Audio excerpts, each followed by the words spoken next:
So last week, as a reminder, the Supreme Court held that sex in Title IX means biological sex. It doesn't mean that it's assigned at birth and the doctor says, well, who knows what you are, but you're probably... No.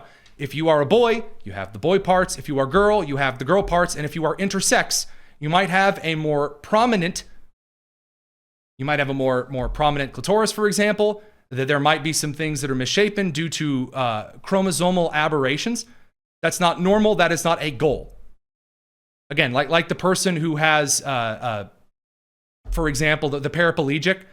You don't look at the individual or the amputee and say, well, the natural state of a human, maybe you come out with 2 legs, maybe you come out with no legs. That's just as good. No, encouraging people that less than optimal is where people should be is not the same as respecting people.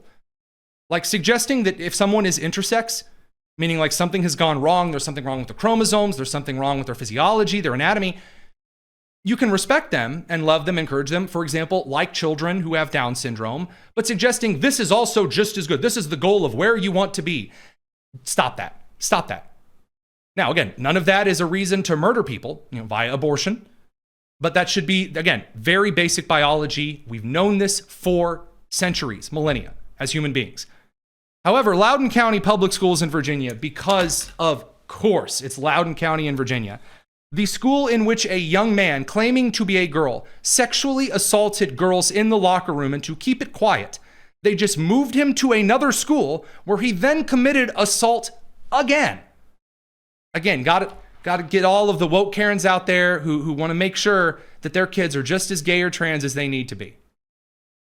Anywho, Loudoun County Public Schools argued in December it cannot maintain locker rooms and restrooms based on biological sex because, quote, discrimination based on gender identity is discrimination based on sex under Title IX.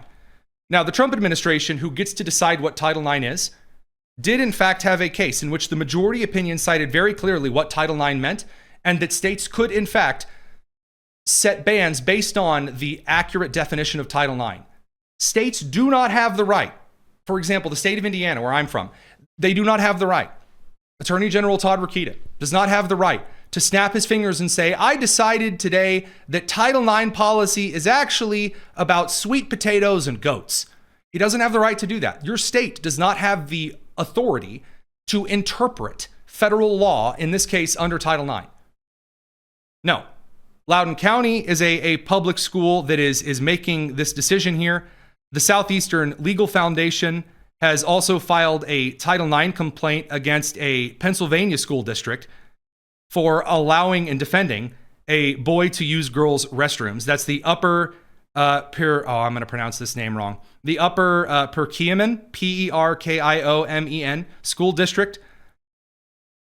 Other schools in California, we've seen also in New York. There was one school that was in Arkansas that tried this recently.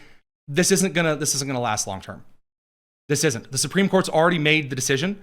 And just because you've decided to put on your little progress flag pin and say you're standing up for, again, cases in which boys are sexually assaulting at the worst and at best, perving out and attempting to molest younger women, fueling mental illness is bad enough, but putting young women at the risks or at risk because of this, both physically on the field, on the court, on the pitch, or in the locker room or the changing room, the bathroom, obviously deeply disturbing. And going all in on this again in a midterm year, although that's certainly not what the focus needs to be, is extremely, extremely important.